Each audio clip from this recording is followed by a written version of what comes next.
নমস্কার বন্ধুরা, কাকলির হেসেল উইথ লাইফস্টাইলে আপনাদের সবাইকে স্বাগত। আজকে আমি চিংড়ি মাছের একটি রেসিপি আপনাদের সঙ্গে শেয়ার করব। রেসিপিটির নাম হলো চিংড়ি কষা। রেসিপিটি আপনারা দেখুন আর ঠিক এইভাবেই বাড়িতে একবার তৈরি করে দেখুন। আশা করছি আপনাদের খুবই ভালো লাগবে।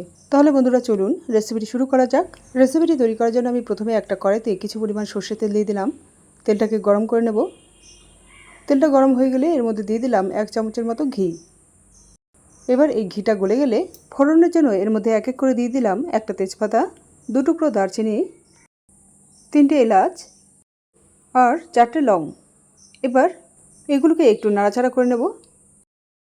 ফোড়নটা হয়ে গেলে এর মধ্যে দিয়ে দিলাম স্লাইস করে কেটে নেওয়া 3টে পেঁয়াজ। এবার এর মধ্যে স্বাদমতো নুন ও পরিমাণ মতো হলুদ দিয়ে পেঁয়াজের সঙ্গে ভালো করে মিক্স করে নিয়ে পেঁয়াজগুলোকে একদম নরম করে ভেজে নেব।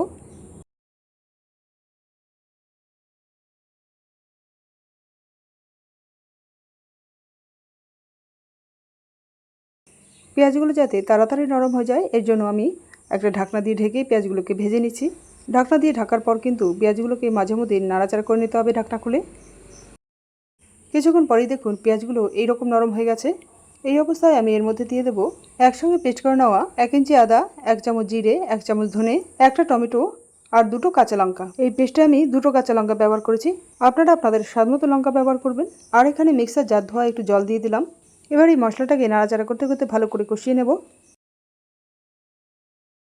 মশলাটা ভালো করে কষানো হয়ে গেছে। আমি এখন এর মধ্যে দিয়ে দেবো 1/2 চামচের মতো কাশ্মীরি লাল লঙ্কার গুঁড়ো। এটা শুধুমাত্র এই রেসিপিতে সুন্দর কালার আসার জন্য ব্যবহার করলাম।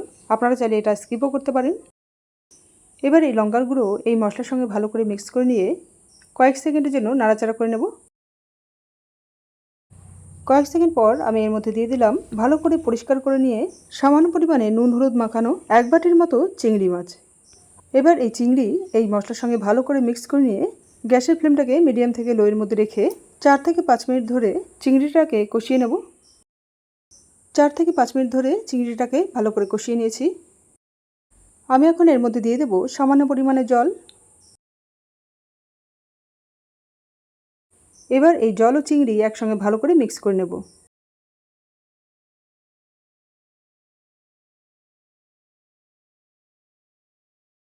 মিক্স করা হয়ে গেলে একটা ঢাকনা দিয়ে ঢেকে এই রেসিপিটাকে লো ফ্লেমে 2 থেকে 3 মিনিটের মতো রান্না করে নেব। 2 থেকে 3 মিনিট পর ঢাকনাটা খুলে দিয়ে এই রেসিপিটাকে একটু নাড়াচাড়া করে নিয়ে এর মধ্যে দিয়ে দিলাম সামান্য পরিমাণে গুঁড়ো গরম মশলা আর সামান্য পরিমাণে ঘি।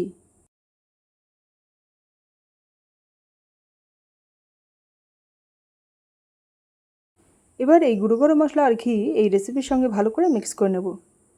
মিক্স করা হয়ে গেলেই আজকের রেসিপিটি সার্ভ করার জন্য একদম রেডি হয়ে যাবে। বন্ধুরা, রেসিপিটি আপনাদের কেমন লাগলো প্লিজ কমেন্ট করে জানাবেন। ভালো লাগলে রেসিপিটিকে লাইক ও শেয়ার করে দিয়ে চ্যানেলটিকে সাবস্ক্রাইব করে দেবেন। তাহলে বন্ধুরা আজ এই পর্যন্তই। আবার আপনাদের সঙ্গে দেখা হচ্ছে পরে এক নতুন রেসিপিতে। Thank you.